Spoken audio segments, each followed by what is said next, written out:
Good morning, everybody. Thank you for coming. Please help yourself to breakfast. Sponsored this morning by the Maron family, Zechen Nishmas, Ruvain ben Mordechai Maron. That's Ruben Maron, Neshama Shav and Aliyah. You know, I want to reflect for a few minutes on the Shema. We read a portion of the Shema this week's Torah portion as well. And interesting, the Shema is such a pivotal prayer for the Jewish people. In fact, it was stories told by Rabbi Silver, who was the dean of Orthodox Jewish community in America. After the Holocaust, he went to Europe to retrieve Jewish children. And the church had a lot of Jewish children, and they wouldn't let him take the Jewish kids. So he walked into a place, he goes, Shema Yisrael, and they finished the sentence, he had the Jewish kids. That's how powerful the Shema is.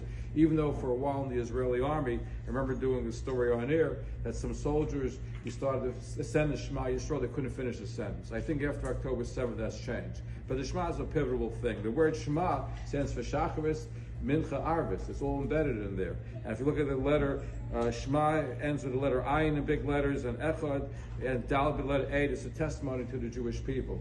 But I wanted to focus on, and by the way, the Vilna Gaon says that we say, what do we say in the Shema? We say that you have to serve God b'chol me'odecha with all your resources. But he says, even if you're very wealthy, you still have to serve God. Sometimes people forget about that. The Egel Hazav, the golden calf, is an interesting thing. Jews gave up gold to get to God. In today's day and age, they give up God to get to the gold. They say, even if you have a lot of money, you still got to serve God. But an astute rabbi in Chicago made the following observation. What do we read in the first part of the Shema?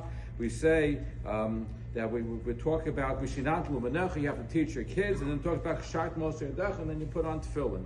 But in the second part of the Shema, what do we say? We say, put your tefillin on, and then teach your kids. It reverses the order. In the first part, it talks about first you teach your kids and you put on the tefillin, and now it puts down first you put on the tefillin and teaching your kids. Why does it change the role? So this astute rabbi said that Torah is predicting American Jews. American Jews, before the Bar Mitzvah, they learn all the mitzvahs about the Bar Mitzvah. They go for training. Like Mario Cuomo once told me, there's more bar than mitzvah in some of these cases, but the fact is that they get some training in Judaism. But what happens after the Bar Mitzvah? They forget Judaism. So the Torah is telling us that when you teach your kids to put on the tefillin, you should also remember, after you finish putting on tefillin, your education shouldn't stop. You still have to teach your kids afterwards about Judaism. If you want somebody to be a true Jew, as we said the other day, you got to show them that you practice Judaism, and your kids have to practice in the same way that you do. And that's a hint for the Torah. Our Torah is written for every time, every age, including the United States of America. So at Bar Mitzvah factories, I don't know if they still exist in the same way they used to exist with the Hebrew schools. I think even that's probably gone down. I'm not sure how many American Jewish kids are even having Bar Mitzvahs today compared to what it was.